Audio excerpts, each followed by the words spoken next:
नमस्कार दोस्तों, मैं हूं गौरव काकरान और आप देख रहे हैं द काकरान इंस्टीट्यूट। आज की इस वीडियो में हम बात करने वाले हैं दिल्ली पुलिस कांस्टेबल के मैथ के प्रैक्टिस सेट 3 की। इससे पहले 2 प्रैक्टिस सेट मैं आपको करा चुका हूं, आज ये तीसरा प्रैक्टिस सेट होने वाला है। जब तक आपका दिल्ली पुलिस का एग्जाम नहीं हो जाता तब तक हम आपको प्रैक्टिस सेट करवाते हुए चलेंगे और इन्हीं प्रैक्टिस सेट के इन्हीं तरह के क्वेश्चन में से आपको क्वेश्चन देखने को मिलेंगे। तो इससे पहले 2 वीडियो डाल चुका हूं, वो जरूर देख लें। और हमारी जीके के भी प्रैक्टिस सेट चल रहे हैं, उनको भी आप हमारे डिस्क्रिप्शन में जाकर देख सकते हैं। वीडियो के एंड में भी आपको उनका लिंक मिल जाएगा, वहां पर भी आप इसको जाकर देख सकते हैं। और सारी की सारी वीडियोस की अलग अलग प्लेलिस्ट हमने बना रखी है, वहां पर जाकर आसानी से आप देख पाएंगे। यूपीएसआई की अगर आप तैयारी कर रहे हैं तो यूपीएसआई की भी तैयारी हमारी चल रही है।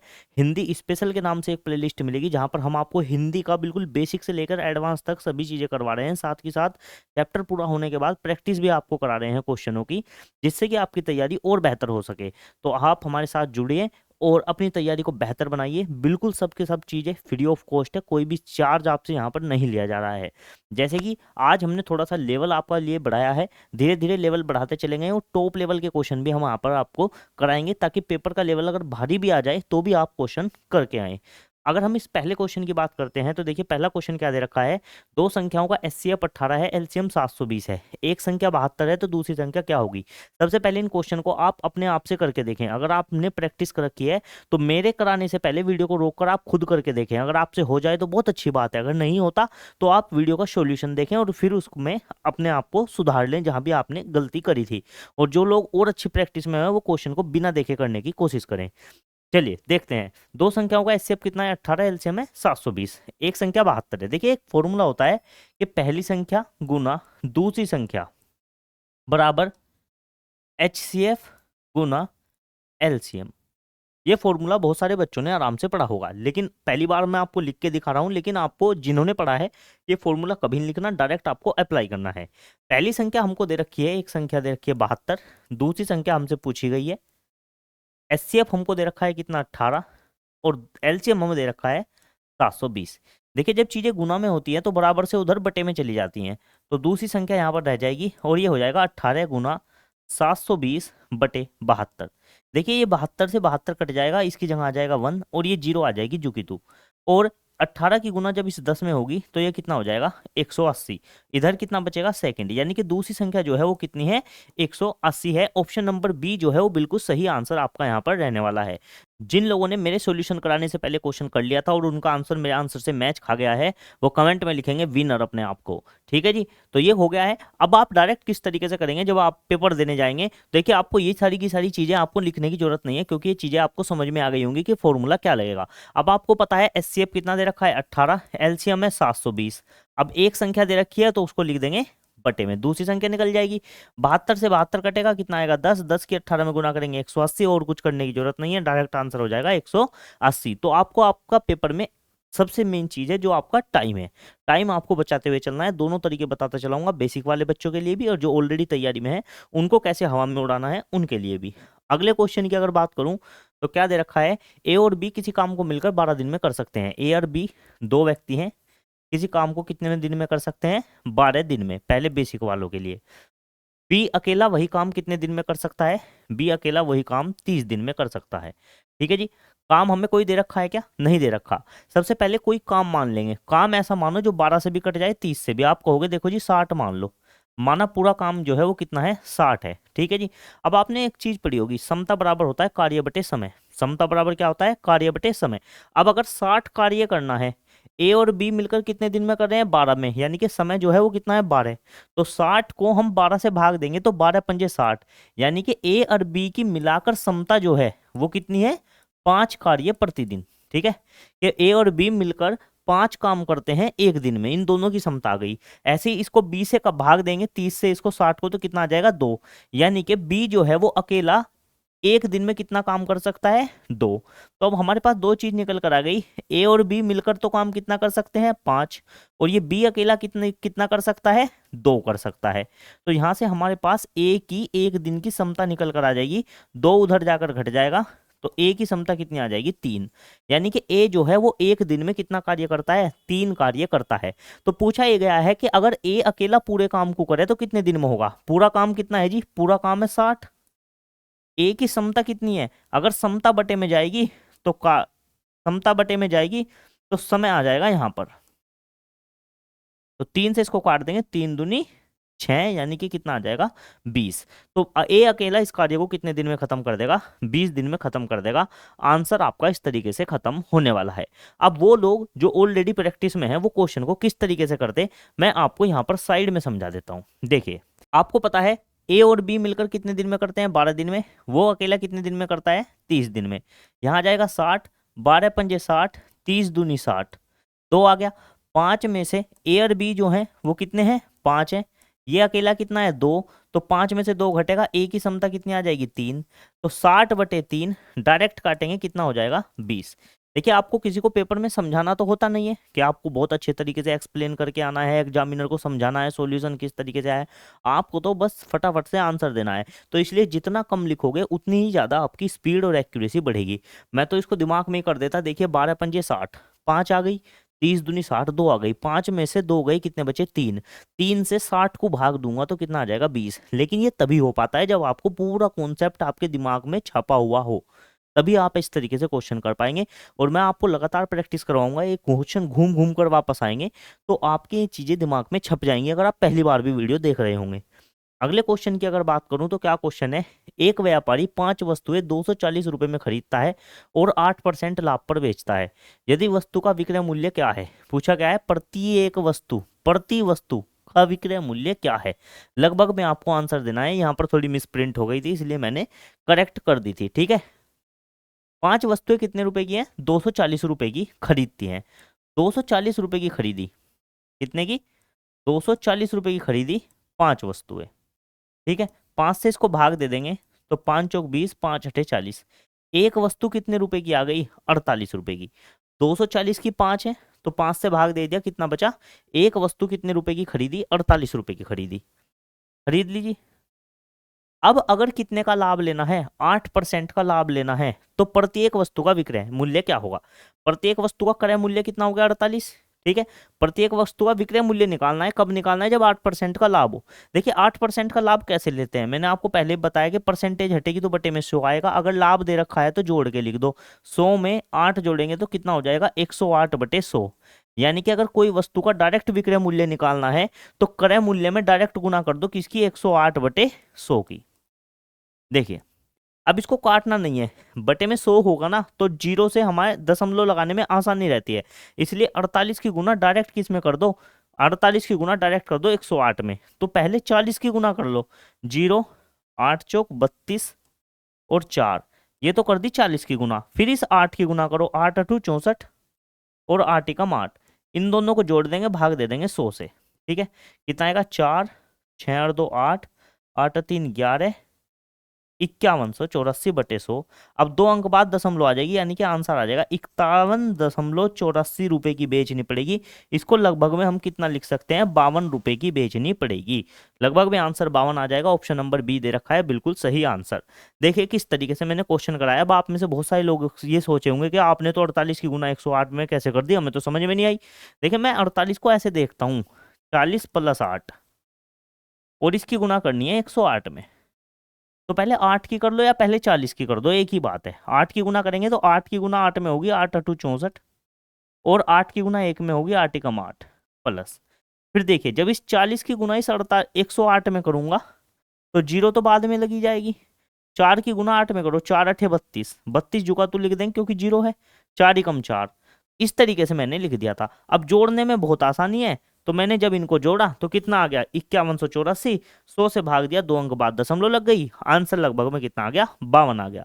तो उम्मीद है यहाँ पर आपको कुछ कैलकुलेशन सीखने को मिली होगी और साथ में आपको क्वेश्चन करने का तरीका भी समझ में आ गया होगा। अगले क्वेश्चन की अगर बात करते हैं, अगला क्वेश्चन क्या है? यदि किसी त्रिभुज की भुजाएं 7, 24, 25 है तो त्रिभुज का क्षेत्रफल। देखिए, एक ट्रिपलेट होता है 7, 24, 25, ये एक समकोण त्रिभुज दे रखा है। आप कहोगे हमें कैसे पता चलेगा? जब मैं आपको त्रिकोणमिति पढ़ाऊंगा कभी तो मैं आपको सारे ट्रिपलेट पढ़ा दूंगा, ठीक है। ये एक पाइथागोरस प्रमेय से निकला हुआ ट्रिपलेट है। 7, 24, 25 सबसे बड़ी भुजा होती है, 25 जिसे विकर्ण कहते हैं। आधार 7 मान लो, इसको मान लो 24, ये दोनों इधर उधर भी लिख सकते हैं। और समकोण त्रिभुज का जो क्षेत्रफल होता है, समकोण त्रिभुज का क्षेत्रफल होता है 1/2 गुना आधार गुना ऊंचाई, ये होता है जी।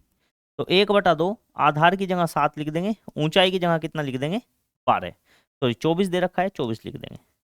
2 से इसको काटेंगे तो 24 कटेगा कितनी बार 12 बार, 12 की 7 में गुना करेंगे तो 12 सत्ते 84 आ जाएगा। तो इस त्रिभुज का जो क्षेत्रफल है वो कितना हो जाएगा 84 हो जाएगा। ऑप्शन नंबर डी जो है वो बिल्कुल सही आंसर आपका रहने वाला है। उम्मीद है समझ में आया होगा। जो थोड़े से स्मार्ट लेवल के लड़के हैं जिनको ये सारी चीजें पहले से पता है, उनको देखो क्या क्या करना था, उनको कुछ नहीं करना, उन्हें डायरेक्ट लाइन लिखनी थी 1/2 गुना 24 गुना 7, 2 से इसको काटते 12 बार, 12 सत्ते 84, आंसर डायरेक्ट लगा देते, खत्म आंसर। ठीक है, उनको किसी को लिख के नहीं दिखाना है कि क्षेत्रफल हमारा 1/2 आधार गुना ऊंचाई होगा, ये आप चीजें आपको लिखने से बचनी है। आपको तो देखते ही पता चल गया 7 24 25 ट्रिपलेट दे रखा है, क्षेत्रफल का फॉर्मूला डायरेक्ट ये होगा। 25 नहीं आ सकता इस फॉर्मूले में क्योंकि 25 सबसे बड़ी भुजा होती है और सबसे बड़ी भुजा इस फॉर्मूले में कभी लेंगे नहीं। ठीक है जी, तो अगले क्वेश्चन की अगर हम बात करते हैं तो अगला क्वेश्चन क्या है, यदि एक संख्या दूसरी संख्या से 40% अधिक है। सबसे पहले 40% को हम सिखाते हैं। अपनी क्लास जब हम परसेंटेज से शुरू करते हैं हम, तो बेसिकली हम सबसे पहले परसेंटेज की चीज़ों पर काम करते हैं, छोटी छोटी चीज़ों पर। जैसे कि हम बताते हैं कि 40% का मतलब होता है 2/5। हम तो डायरेक्ट बताते हैं अगर एक संख्या दूसरी से अधिक है तो अधिक करके डायरेक्ट हम कितना लिख सकते हैं, 5 में 2 जोड़ेंगे तो कितना हो जाएगा 7। यानी कि अगर एक संख्या 5 है तो दूसरी संख्या जो है वो कितनी है 7 है। ठीक है, अब आप सोचे होंगे 40% को 2/5 कैसे लिख दिया। देखिए 40 परसेंटेज हटेगा तो बटे में कितना आ जाएगा 100, एक जीरो से कटेगी एक जीरो, तो ये कितना बचेगा, ये बचेगा 4/10। अगर मैं इसे 2 से काट दूं, 2 दूनी 4, 2/5, तो हम इसे डायरेक्ट कितना लिख सकते हैं 2/5 लिख सकते हैं।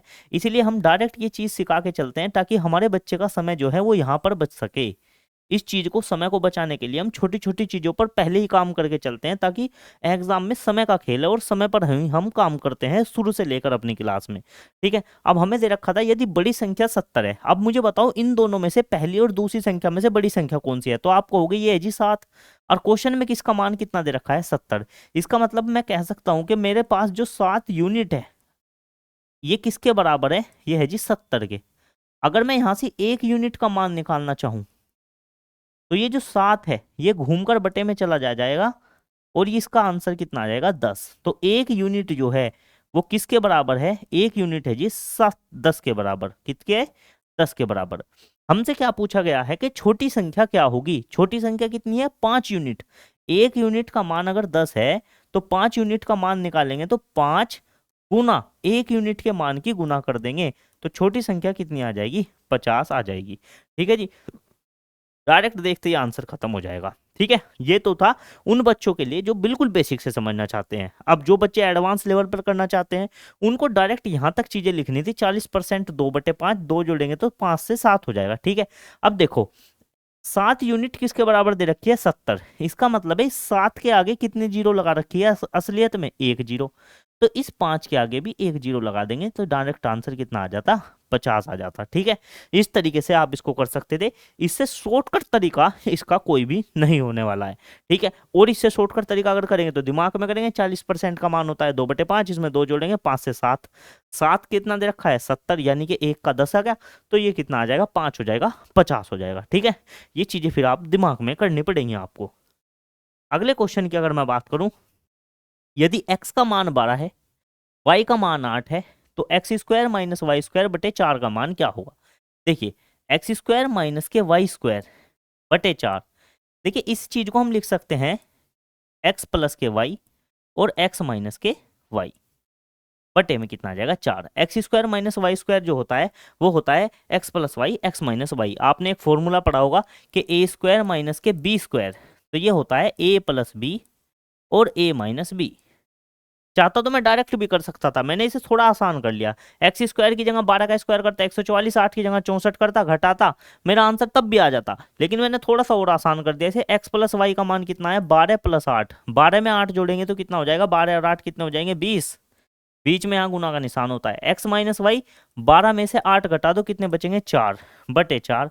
4 से 4 कट गया, आंसर कितना आ गया 20। तो मेरा आंसर जो है वो कौन सा हो जाएगा, ऑप्शन नंबर ए बिल्कुल सही आंसर हो जाएगा। अब आप में से बहुत सारे लोग अगर इस तरीके से करना चाहते होंगे तो डायरेक्ट 12 का वर्ग करेंगे। 12 का वर्ग कितना हो जाएगा, देखिए x की जगह क्या रखेंगे, x की जगह रखेंगे 12, तो x इसका क्या है x का वर्ग है, यानी कि 12 का वर्ग, 12 का वर्ग होता है 144 माइनस y का वर्ग, y का मान कितना है 8, 8 का वर्ग होता है 64 बटे 4।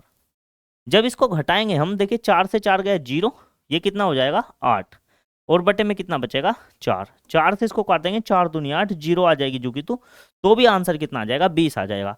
दोनों तरीके से आप करना चाहें तो कर सकते हैं, दोनों तरीके से आंसर जो है आपका सेम रहने वाला है।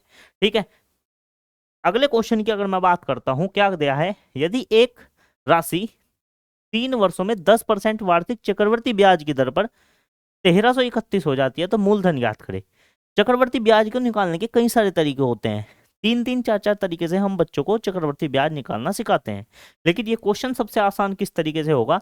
देखिए 10% वार्षिक चक्रवर्ती ब्याज है, 10% का मतलब क्या होता है, 10% का मतलब होता है 1/10, और चक्रवर्ती ब्याज की जब हम बात करते हैं तो हम उसमें जोड़ के चलते हैं, तो 10 की कोई चीज कितनी हो जाएगी 11, तो ए पहले साल में 10 रुपए कितने बने होंगे 11, दूसरे साल भी क्या हुआ होगा 10 रुपए कितने बन गए होंगे 11, ऐसे ही तीसरे साल भी क्या हुआ होगा, तीसरे साल भी 10 रुपए कितने बने होंगे 11।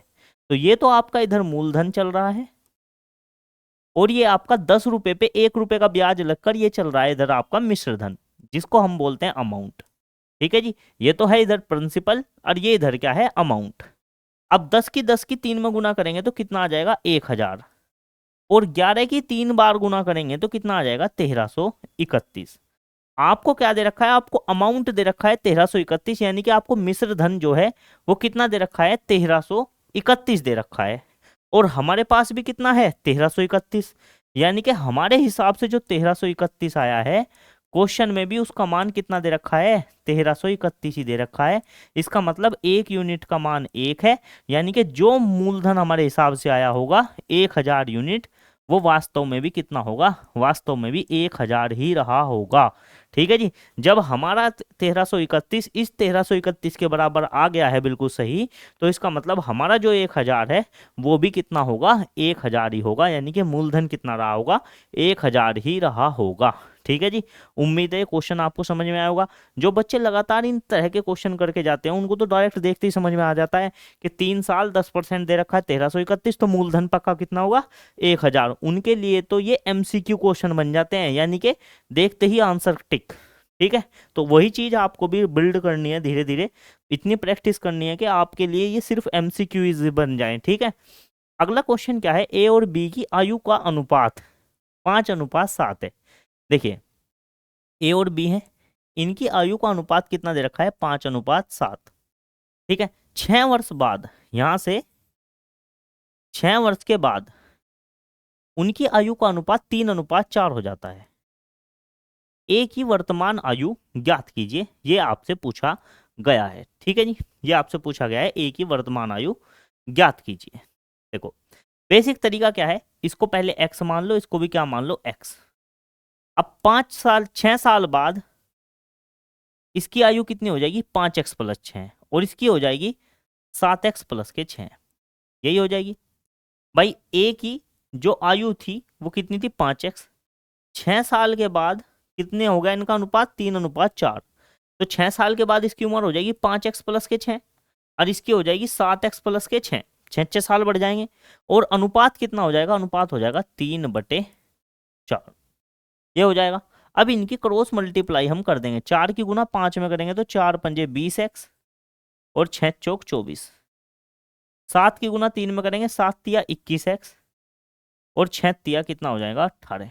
ठीक है, तो संख्या को संख्या के पास ले जाओ और x वालों को x वाले के पास। 21x में से घटा देंगे हम कितना 20x, और ऐसे ही 24 में से कितना घटा देंगे 18, तो यहां से कितना बच गया x बच गया, और यहां से कितना बच गया 6 बच गया। ठीक है, x का मान हमारे पास कितना आ गया 6 आ गया। हमसे क्या पूछा गया है, ए की वर्तमान आयु ज्ञात कीजिए। ए की क्या पूछी गई है, वर्तमान आयु ज्ञात कीजिए। तो 5x का मान कितना हो जाएगा, 5x का मान हो जाएगा 5 × 6 यानी कि 30, 5 × 6 यानी कि कितना हो जाएगा 30 हो जाएगा। ठीक है, 30 ऑप्शन में दे रखा है तो ऑप्शन कहीं ना कहीं गलत है, एक ऑप्शन को हम क्या लिख लेंगे 30 लिख लेंगे, तो आंसर हो जाएगा ऑप्शन नंबर डी यानी कि 30। इस तरह से क्वेश्चन आपका होगा। अगले क्वेश्चन की अगर मैं बात करता हूं तो अगला क्वेश्चन क्या है, एक वस्तु को 1200 रुपए में बेचने पर 20% का नुकसान होता है। 1200 रुपए में बेचने पर यानी कि विक्रय मूल्य जो है वो कितना दे रखा है, वो दे रखा है 1200 रुपए, और 20% का नुकसान होता है, तो 20% का लाभ कमाने के लिए विक्रय मूल्य क्या होगा। देखिए पहले तो हमें क्या दे रखा है, विक्रय मूल्य, और नुकसान कितना दे रखा है, 20% का।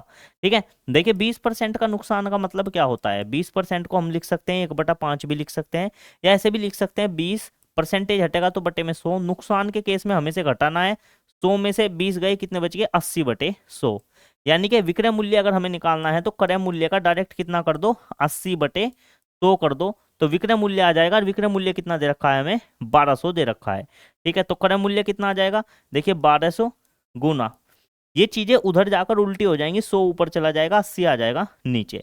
अब हमें कितने का लाभ लेना है, क्रय मूल्य हमारे पास निकल के आ गया क्या, बिल्कुल आ गया। अभी देखो मैंने कुछ नहीं काटा बेटा, अभी मैं ऐसे ही लिख रहा हूँ आपको। ठीक है, तो क्रय मूल्य हमारा कितना आ गया, 1200 गुना 100/80। अब हमें इस पे क्या लेना है, 20% का लाभ लेना है। अब अगर लाभ लेना हो तो लाभ लेने के लिए 20% को फिर अगेन ऐसे ही लिखेंगे, कितना लिखेंगे, 20/100, और इसमें कितना जोड़ देंगे, 20 जोड़ देंगे तो कितना हो जाएगा, 120/100। लाभ लेंगे तो जोड़ेंगे, और नुकसान होगा तो घटाएंगे। ठीक है जी, तो अब क्रय मूल्य कितना था हमारे पास, क्रय मूल्य था जी 1200, 1200 को कितना था, 80/100, सॉरी 100/80, 100/80 गुना, अब क्या कर देंगे, 120/100 की गुना कर देंगे। देखो 100 से कट गया, 100 कट गया भाई, अब इस एक जीरो से काट दो, एक जीरो, और 8 से अगर मैं काट दूं, 4 से काटो पहले, 4 दूनी 8, 4 तिया 12, अभी नीचे कितना बचा है, 2, 2 से इसको काट दो, 2 छिक 12, ये बच गया 600। अब 600 की गुना 300 में करेंगे तो 6 1800 रुपए, तो विक्रय मूल्य कितना रखना पड़ेगा, विक्रय मूल्य रखना पड़ेगा जी 1800 रुपए, आंसर हो जाएगा ऑप्शन नंबर सी। देखिए आपको इतना बड़ा करना पड़ा ये क्वेश्चन, इससे पहले वीडियो जो मैंने ली थी उसमें भी ये क्वेश्चन आ गया था, तब भी मैंने आपको कराया था, यहाँ भी मैंने आपको करा दिया। अगर आपको एक लाइन में इस क्वेश्चन को करना हो तो आप किस तरीके से करेंगे, देखिए जब भी आपको विक्रय मूल्य दे रखा हो, क्या दे रखा हो, विक्रय मूल्य, एक दे रखी हो हानि, और फिर कह रखा हो कि अगर लाभ लेके बेचे तो विक्रय मूल्य क्या होगा, नया विक्रय मूल्य पूछ ले, तो इस विक्रय मूल्य को तो लिखेंगे ऐसा ही 1200 का 1200 ही। कितने का नुकसान है, 20% का, 100 में से 20 गए, कितने बचे, 80, 80/100, उल्टा करके लिख दो, कितना लिख दो, 100/80। ठीक है, वापस गए। ठीक है, फिर उसके बाद कितना दे रखा है, 20% का लाभ लेना है, तो 100 में 20 जोड़ेंगे, तो 20 जोड़ेंगे तो कितना हो जाएगा, 120। ठीक है, तो यहां से डायरेक्ट लिख देंगे 120/100। समझे आप मेरी बात, कि जब हम नुकसान की बात कर रहे हैं तो नुकसान में आपको क्या करना है, नुकसान में आपको उल्टा लिखना है कि 100 में से 20 गए तो कितने बचे, 80, तो हमने लिख दिया 100/80। ठीक है, लाभ में हमें लाभ को ऊपर रखना है और 100 को क्या रखना है, नीचे। ठीक है मेरी बात, हुआ कैसे, आपको सारी चीजें मैंने समझाई है, क्योंकि ये हमने क्या निकाला है, क्रय मूल्य, हमें ये क्या दे रखा था, विक्रय मूल्य, और विक्रय मूल्य से क्रय मूल्य पर जाते हैं तो उल्टा करके लिखते हैं। ठीक है, जैसे कि 20% का नुकसान था, 100 में से 20 गए 80, तो 80 को मैंने नीचे लिखा, 100 को लिखा ऊपर, और जब हमारे पास अब क्रय मूल्य आ गया निकल के, अब हमें क्या निकालना है, 20% का लाभ लेने के बाद विक्रय मूल्य क्या होगा, तो अब हम जुका तू लिख देंगे, 20% का लाभ का मतलब है 100 में 20 जोड़ेंगे तो 120, तो 120 ऊपर और 100 नीचे, 100 से कट गया 100। ठीक है, कट्टा फिट्टी करेंगे तो कितना आ जाएगा, 1800 आ जाएगा। एक लाइन में आप इस तरीके से क्वेश्चन को कर सकते हैं, और लोग करते भी हैं, जो लोग एक्सपर्ट हो चुके हैं इन क्वेश्चनों में, जो बार बार प्रैक्टिस करके अब इस लेवल पे पहुंच चुके हैं कि अब उनको सिर्फ एक लाइन लिखनी है और आंसर देना है। ठीक है, तो आपको भी उसी तरीके से मुझे ट्रेंड करना है, ताकि आप भी इस तरीके से आंसर दो। दो संख्याओं का अंतर है 48, एक संख्या दूसरी संख्या, इन दोनों का अंतर है 48, उनका एलसीएम दे रखा है 240। यदि छोटी संख्या कितनी है, 40, तो बड़ी संख्या पूछिए। अब मुझे पता है बड़ी संख्या में से छोटी संख्या घटती है, और छोटी संख्या कितनी दे रखी है, 40, ये किसके बराबर है, 48 के, तो ये बड़ी संख्या कितनी आ जाएगी, 40 उधर जाकर जुड़ जाएगा, तो ये कितने आ जाएगी, 88, कितने आ जाएगी भाई, 88, तो बड़ी संख्या डायरेक्ट 88 आ गई। इसमें एलसीएम का तो कुछ भी इस्तेमाल करने को नहीं मिला, ये आपको ऐसे ही दे दिया एक्स्ट्रा घुमाने के लिए, डायरेक्ट आंसर तो आपका यहीं खत्म हो गया। ठीक है, तो हो सकता है। ठीक है, तो उम्मीद है ये क्वेश्चन आपको समझ में आया होगा। अगला क्वेश्चन क्या है, एक थैली में 50 पैसे और 1 रुपए के सिक्कों का अनुपात 3:5 है, कुल धनराशि 36 है, तो 1 रुपए के सिक्कों की संख्या ज्ञात कीजिए। ये 36 नहीं, इसको आप काट के लिखो 39। तभी आपका एग्जैक्ट क्वेश्चन बनेगा, नहीं तो आंसर दशमलव में आ जाएगा। ठीक है, ये ऑप्शन सही है, लेकिन ये 36 की जगह आप क्या लिख लो इसको 39। कैसे, देखो अब हमारे पास 50 पैसे के और 1 रुपए के सिक्के हैं। ठीक है, और उनका अनुपात हमें दे रखा है 3:5। ठीक है, अब अनुपात को हम एग्जैक्ट बनाएंगे पहले। मान लो ये तो है 3x सिक्के और ये कितने हैं जी 5x सिक्के। 1 रुपए के कितने सिक्के हैं 5x, और 50 पैसे के कितने हैं 3x। ठीक है, अब हमें क्या दे रखा है, कुल धनराशि कितनी है 39 रुपए है, रुपए में दे रखी। अब ये तो 5x सिक्के कितने रुपए के हैं 1 रुपए के, तो ये टोटल रुपए कितने हो गए, ये टोटल रुपए हो गए 5x प्लस। अब ये 3x जो सिक्के हैं ये 50 पैसे के हैं। अभी 50 पैसे के सिक्कों को रुपए में बदलना पड़ेगा आपको। ये तो ऑलरेडी 1 रुपए के सिक्के हैं, तो ये तो रुपए में ही आ गया डायरेक्ट। ठीक है, 5x की गुना 1 रुपए में कर दी तो ये आ गया। ठीक है, अब हमें पता है कि 50 पैसे के सिक्कों को अगर रुपए में बदलना है तो डायरेक्ट किससे भाग दे दो, इसे 2 से भाग कर दो। या कह सकते हैं कि 50 पैसे के सिक्के को अगर हम रुपए में बदलेंगे तो इसे हम लिख सकते हैं 1/2 लिख सकते हैं। तो 3x की गुना कर दो 1/2 में, तो ये हो जाएगा 3x गुना 1/2। तो भी हम क्या लिखेंगे 3x/2 ही लिखेंगे। ठीक है, तो या तो ऐसे कह दो कि 2 से भाग दे दो, डायरेक्ट हो जाएगा। लेकिन आप कंफ्यूज हो जाते कि आपने 5x की गुना तो 1 में कर दी कि टोटल सिक्के इतने हैं 1 रुपए के हैं, तो 5x की गुना कर दिए तो 5 रुपए हो गए पूरे के पूरे। ठीक है, लेकिन यहाँ आप कह रहे हैं 2 से भाग दे दो, इसलिए मैंने समझाया कि भाग ना दो भाई, आप 3x में किसकी गुना कर दो 1/2 की गुना कर दो। ठीक है जी, ये हो गए टोटल रुपए। तो ये तो हो गए 3x/2 रुपए, ये हो गए 5x रुपए। और टोटल रुपए हमारे पास थैले में है कितने 39। ठीक है जी, अब 2 बटे में आएगा, 2 की गुना 5 में होगी तो ये होगा 3x प्लस के 2 पंजे 10x बटे में 2 बराबर हो जाएगा 39।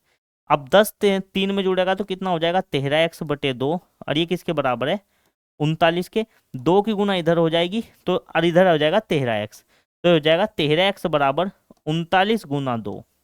अब देखो 13 तिया 39, 3 बार कट गया, यहाँ कौन रह गया x, और 3 की 2 में गुना हो जाएगी तो कितना आ जाएगा 6। x का मान हमारे पास कितना आ गया, x का मान हमारे पास 6 आ गया। ठीक है, क्या पूछा गया है हमसे कि 1 रुपए के सिक्कों की संख्या कितनी है। अब 1 रुपए के सिक्के कितने थे 5x, तो 5x का मान निकाल देंगे, x का मान है 6, तो आंसर आ जाएगा 30। कितना आंसर आ जाएगा 30 आ जाएगा। ऑप्शन नंबर सी जो है वो बिल्कुल सही आंसर रहने वाला है। ये बहुत ही बढ़िया और जबरदस्त लेवल का क्वेश्चन आपको देखने को मिला है यहाँ पर। ठीक है, अच्छा क्वेश्चन था ये, आप इसकी 1-2 बार लिख के खुद से प्रैक्टिस करके देखें। अगला क्वेश्चन क्या है, ए किसी काम को 18 घंटे में कर सकता है। ठीक है जी, ए किसी कार्य को 18 घंटे में कर सकता है।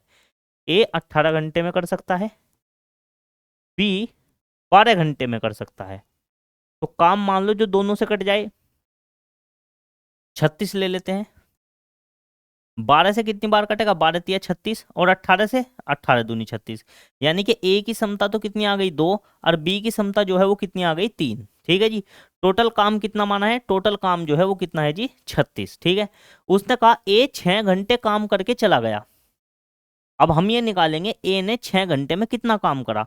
ए 1 घंटे में कितना काम करता है 2 काम करता है, और कितने काम करा उसने 6 घंटे तक लग के किया, तो 6 दूनी 12, तो ए ने कितना काम कर दिया टोटल 12 काम कर दिया, और ए काम छोड़कर चला गया। टोटल काम कितना था 36, 36 में से 12 काम किसने कर दिया ए ने, तो बाकी बचा काम कौन करेगा बी। तो बाकी काम है कितना, तो 36 में से अगर मैं 12 घटा दूं तो बाकी कितना काम बच गया, बाकी बच गया 24 काम। और ये 24 काम जो है वो अकेला कौन करेगा बी, और यही पूछा है कि बे शेष काम को कितने समय में करेगा। अब हमें पता है बी की क्षमता कितनी है 3, के बी हर घंटे 3 काम करता है, तो 24 काम करने में इसे 3 × 24 8 घंटे का समय लगेगा। ठीक है जी, तो आंसर हो जाएगा आपका 8 घंटे। कहीं नहीं दे रखा है तो ऑप्शन में गड़बड़ है, एक ऑप्शन को हम लिख लेंगे 8 घंटे। आंसर हो जाएगा ऑप्शन नंबर डी।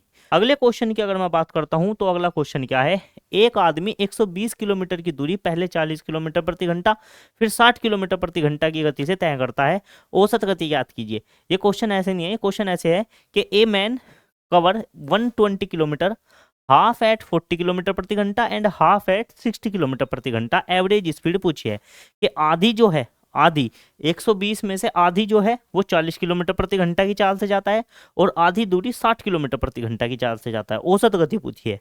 जब से भी आपसे ऐसी पूछी जाए एवरेज स्पीड और आपको टोटल कोई भी डिस्टेंस दे दी जाए और ये दिया जाए कि आधा तो 40 किलोमीटर प्रति घंटा से, आधा 60, या यानी कि आधी आधी दूरी दे दे और स्पीड दे दे, तब आपको कुछ नहीं करना, आपको डायरेक्ट एक फॉर्मूला लगाना है, 2 गुना पहली स्पीड गुना बाद की स्पीड बटे पहली स्पीड और बाद की स्पीड, और आपको इससे ज्यादा कुछ नहीं करना। ठीक है, तो 2 गुना 40 गुना 60 बटे 100, 2 जीरो तो 2 जीरो कटेंगी, 6 चौक 24, 24 दूनी 48, तो आपका डायरेक्ट आंसर कितना आ जाएगा 48 किलोमीटर प्रति घंटा। ऑप्शन नंबर ए बिल्कुल सही आंसर होगा, इसकी आपको यहाँ पर कोई भी जरूरत नहीं पड़ी। ठीक है जी, इस तरीके से आप क्वेश्चन कर सकते हैं। नहीं तो ये क्वेश्चन कैसे बनता, देखो पूरी दूरी जो चली वो कितनी है 120, आधी दूरी 60 किलोमीटर जो दूरी चला वो 40 की रफ्तार से, और 60 किलोमीटर जो दूरी चला वो 60 की रफ्तार से। ठीक है, तो एवरेज स्पीड आपकी इस तरीके से निकलेगी कि कुल दूरी ऊपर रखेंगे, फिर आधी आधी स्पीड जिस चाल से चली उसको नीचे, जैसे कि 60 बटे 40 प्लस 60 बटे 60, 60 से 60 कट के कितना आ गया 1, ये हो जाएगा 120 बटे, इसको काटेंगे 20 दूनी 40, 20 या 60, 3 बटे 2 प्लस के 1। ठीक है, तो ये कितना आ जाता है 120 बटे 2 ही कम 2, और ये 3 जुड़ेगा 5 बटे 2, ये 2 घूम के ऊपर जाता है, ये हो जाएगा 120 गुना 2 बटे 5, 5 से इसको काटेंगे 5 दूनी 10, 5 चौक 20 और 24 दूनी फिर कितना आ जाएगा 48, तो फिर भी आंसर आपका कितना आ जाता 48 आ जाता। ऐसे आप कर सकते थे। ठीक है, बेसिक तरीका यह है करने का, शॉर्ट तरीका आप इस तरीके से कर सकते हैं, जो तरीका आपको अच्छा लगे उस तरीके से क्वेश्चन को करके आइएगा। ठीक है, अगले क्वेश्चन की अगर मैं बात करता हूं तो अगला क्वेश्चन क्या है, x का 25% y के 40% के बराबर है। ठीक है, x का 25% यानी कि 25 बटे 100, y का 40% यानी कि 40 बटे 100, 2 जीरो से 2 जीरो कट गई, तो ये बच गया x गुना 25 बराबर y गुना 40, तो 5 पंजे 25, 5 अठे 40, तो ये बच गया 5x, ये हो गया 8y। तो x और y को ऐसे रख लेंगे, y घूमकर यहाँ आ जाएगा बटे में, और ये 8 इधर रह जाएगा, इधर से चला जाएगा 5 बटे में। ठीक है, इस तरीके से हो जाएगा। x का मान हमारे पास कितना आया है 8, और यहाँ कितना दे रखा है 240, इसका मतलब है जिस चीज को हम 8 कह रहे हैं वो किसके बराबर है 240 के। तो यहाँ से 1 यूनिट का मान निकाल लेंगे, तो 8 से इसको काट देंगे, 8 तिया 24, 1 यूनिट का मान कितना आ गया 3। y कितना आया था हमारे हिसाब से 5, तो 5 यूनिट का मान जब हम निकालेंगे तो कितना आ जाएगा 5 गुना 1 यूनिट का मान कितना है 30, गुना कर देंगे तो कितना आ जाएगा 150।